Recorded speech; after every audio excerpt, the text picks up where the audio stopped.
माई self Nidhi Chauhan, nursing officer AIIMS Rishikesh. आज मैं आपको अपनी जर्नी बताना चाहती हूँ कि कैसे मैंने 6 मंथ में नॉर्सेट क्लियर करा था, या फिर मैं बोल सकती हूँ कैसे मैंने 6 मंथ में जो एम्स नर्सिंग का एग्जाम होता है वो मैंने क्लियर करा था। ठीक है, तो मैं आपको बताना चाहती हूँ जब मेरी बीएससी नर्सिंग कंप्लीट हुई थी तो उसके बाद क्या हुआ था कि मैंने क्या करा था, कोचिंग ज्वाइन करी थी।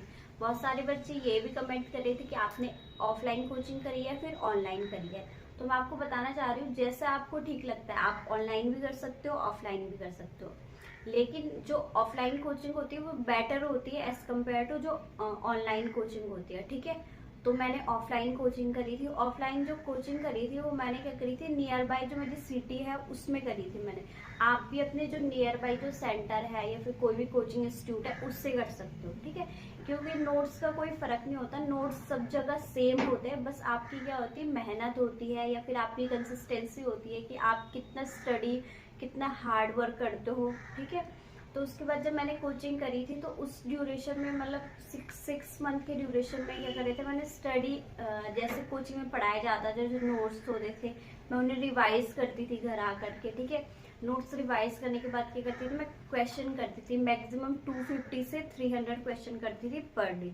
तो ठीक है, क्वेश्चन करने हैं आपको बहुत सारे। ठीक है, जितनी आप प्रैक्टिस करोगे क्वेश्चन की उतना क्या होगा, आपको लर्न होगा और आपको क्या करो, क्वेश्चन प्रैक्टिस क्या होगी आपको बढ़ जाएगी। ठीक है, और नेक्स्ट आपको क्या करना है, जितने भी कोचिंग में आपको नोट्स दिए जाते हैं, ठीक है, पहले तो आपको सबको लर्न करना है। ठीक है, आपको उसको रिवाइज करना है, हमेशा हर दिन रिवाइज करना है, जो आपके टीचर बोलते हैं कोचिंग में उसको फॉलो करना है। थर्ड बात ये है कि आपको क्या करना है, कंसिस्टेंसी मेंटेन करनी है। ऐसे नहीं कि आप एक दिन चले गए, दूसरे दिन नहीं गए, तीसरे दिन फिर जा रहे हो। इसमें क्या होगा, आपका जो एक टॉपिक आप अगर पढ़ रहे हो बीच में अगर आपने छोड़ दिया तो उसकी वजह से क्या होगा, आपका जो आपकी कंसिस्टेंसी होगी वो पढ़ाई में वो क्या होगी, वो खराब हो जाएगी। ठीक है, तो आपने करना मेन कंसिस्टेंसी आप मेंटेन करके रख सकते हो। नेक्स्ट क्या करना है, आपने ना फोन से दूर रहना है। जब मैं कोचिंग कर रही थी तो मैंने क्या करा था, मैंने सारे जितने भी फेसबुक इंस्टाग्राम सिर्फ व्हाट्सएप रखा था, और से मैं क्या हो गई थी, मतलब मैंने सब चीज़ डिलीट वगैरह या फिर अनइंस्टॉल कर दिया था। तो आपको करना फोन से जितना दूर रह सकते हो उतना करना है। एक बार उन स्क्रीनशॉट को देखना है ताकि हमें जो इमेज है वो क्या हो सके, हमारे माइंड में क्या हो सके, पूरी कैप्चर हो सके अच्छे से। ठीक है, और भी बहुत सारी चीज़ें हैं जो मैंने अपनी कोचिंग के ड्यूरेशन में करी थी। ठीक है, आपको क्या करना है, स्टडी का जो आवर्स होगा वो अपने अकॉर्डिंग सेट करना है। जैसे बहुत सारे बच्चे ऐसे होता है जो रात को देर तक पढ़ते हैं और सुबह क्या करते हैं, मतलब लेट उठते हैं। तो मैं क्या करती थी, रात को मैं 12 बजे तक सो जाती थी, 12 बजे तक मेरा पूरा स्टडी करती थी। उसके बाद सुबह क्या करती थी, मैं जल्दी उठ जाती थी, या फिर 5 बजे या फिर कभी 6 बजे। ठीक है, तो आपको अपने अकॉर्डिंग करना है कि आपकी अपनी बॉडी की कंडीशन उसके अकॉर्डिंग आपको क्या करना है, मतलब अपना शेड्यूल बनवाना है। ठीक है, और नेक्स्ट जो टाइम टेबल की बात है, तो टाइम टेबल ऐसा कुछ फॉलो आप कर सकते नहीं हो मेरा। आप क्या कर सकते हो, आप अपना टाइम टेबल बनाओ, जो आपका अपना टाइम टेबल होगा वो मेन इंपॉर्टेंट होगा। ठीक है, आप अपनी बॉडी के अकॉर्डिंग टाइम टेबल बनाओ कि मतलब मेरा माइंड कितना मेरे को बोल रहा है कि मैंने पढ़ाई करनी है। जैसे बहुत सारे टॉपिक जो होते हैं वो हमें नहीं आते, जैसे हम कोचिंग में पढ़ते हैं जो हमें टफ लगता है टॉपिक, ठीक है, वो हमको लग रहा है कि हमसे नहीं हो पा रहा, तो हमने क्या करना है, उससे पहले तो हमें जो टॉपिक में जो नोट्स दिए जा रहे हैं उसको रिवाइज करना है, उसको पढ़ना है अच्छे से। अगर नहीं समझ में आ रहा है तो टीचर से हमने क्या करना है, पूछना है उस टॉपिक से।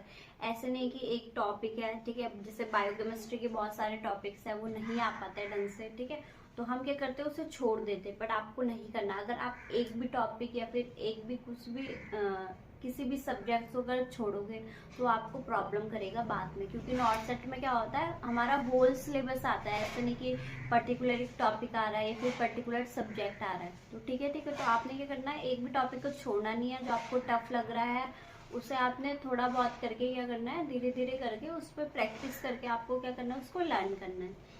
ठीक है, नेक्स्ट है कि आपको कौन कौन सी बुक्स प्रीफर करनी है। तो बुक्स मैंने आपको जो मैंने पढ़ी थी, मेरे टाइम पे मैंने पी.आर. यादव पढ़ी थी। ठीक है, उसका मैंने वॉल्यूम 2 पढ़ा था, मतलब मैंने क्वेश्चंस वाले जो बुक्स होती है वो वाली पढ़ी। मैंने जो वॉल्यूम 2 है वो पढ़ा था, मैंने वॉल्यूम 1 नहीं पढ़ा था। ठीक है, जो क्वेश्चंस थे उनको पूरा प्रॉपर करा था।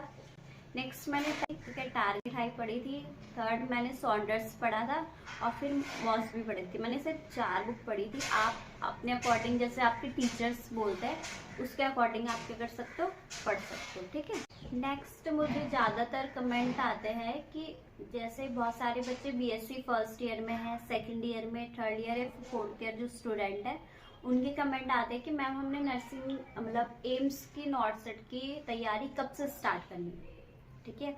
तो मैं आपको बताऊंगी। पहले जब आप चाहे फर्स्ट ईयर में हो चाहे फोर्थ ईयर में हो, आपने क्या करना है, जितने भी आपके सब्जेक्ट्स आपके आ रहे हैं उसके अंदर जितने भी टॉपिक आ रहे हैं आपको किसी को भी छोड़ना नहीं है, ठीक है। सबके कंसेप्ट क्या करना है, क्लियर करना है। क्योंकि अगर आप अपना बेस अच्छे से बनाओगे ना first year, second year, third year, fourth year में, तो क्या होगा, आपके नॉर्सेट की प्रिपरेशन के लिए आपको क्या होगा, ईजी हो जाएगा, ठीक है। क्योंकि हमें पता है कि बीएससी नर्सिंग में क्या होता है, हमें सिर्फ पास होना होता है कि हम जल्दी से मतलब पास हो जाए, तो हमें कोई मतलब नहीं रहता कि हमें नॉट सेट क्लियर करना है, फिर उसके लिए पढ़ना है। हमें कैसे रहता है, क्योंकि असाइनमेंट इतने सारे रहते हैं, फिर ड्यूटी रहती है, उसके बाद बहुत सारा काम रहता है, सब्जेक्ट्स भी इतने सारे हैं, तो क्या करते हैं, हम नहीं कर पाते इतना सारा और इतना ध्यान से नहीं कर पाते, ठीक है। तो हमने क्या करना है, आप कर सकते हो फर्स्ट ईयर से भी तैयारी कर सकते हो, जितने भी आपके टॉपिक आ रहे हैं उनसे क्या कर सकते हो, आप उनके कंसेप्ट क्लियर करोगे स्टार्टिंग से, तो आपको क्या होगा, बाद में हेल्प मिलेगी, ठीक है।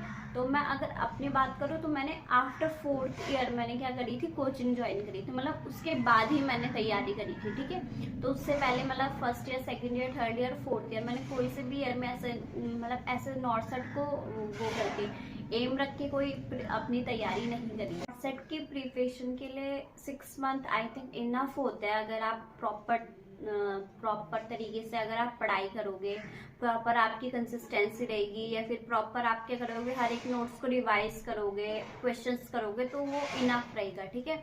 तो आपको अपने फर्स्ट ईयर से ही टेंशन नहीं लेना है कि नॉट सेट की प्रिपरेशन करनी है या फिर वो करनी है। बस आपके जो सब्जेक्ट्स जितने भी आपके आ रहे हैं, जितने भी सिलेबस में आपके जितने भी सब्जेक्ट्स हैं, उनके टॉपिक्स को आपने क्या करना है, रिवाइज करना है, ठीक है। मतलब उनके कंसेप्ट आप क्लियर कर सकते हो या फिर अपने टीचर्स को पूछ सकते हो, ठीक है। तो आपको फर्स्ट ईयर से ही क्या करना है, एक बेस बना के चलना है, ठीक है। या फिर आप क्या कर सकते हो, फोर्थ ईयर के बाद कोचिंग ले सकते हो, या फिर अगर किसी को कोचिंग, बहुत सारे लोग हैं वो विदाउट कोचिंग भी क्या कर सकते हैं, नॉट सेट क्लियर कर रखा है बहुत सारों ने, तो आप क्या कर सकते हो, ऐसे भी कर सकते हो। लेकिन आपको क्या करना पड़ेगा, फर्स्ट ईयर से ही पूरी आपको क्या करनी पड़ेगी, तैयारी स्टार्ट करनी पड़ेगी, ठीक है। ऑल द बेस्ट स्टूडेंट, आप अच्छे से तैयारी करो। अब वैसे भी प्री, मेंस एंड जो हमारा स्किल टेस्ट होगा है नॉट सेट में, तो आपने क्या करना है, अच्छे से पढ़ाई करनी है proper. All the best student.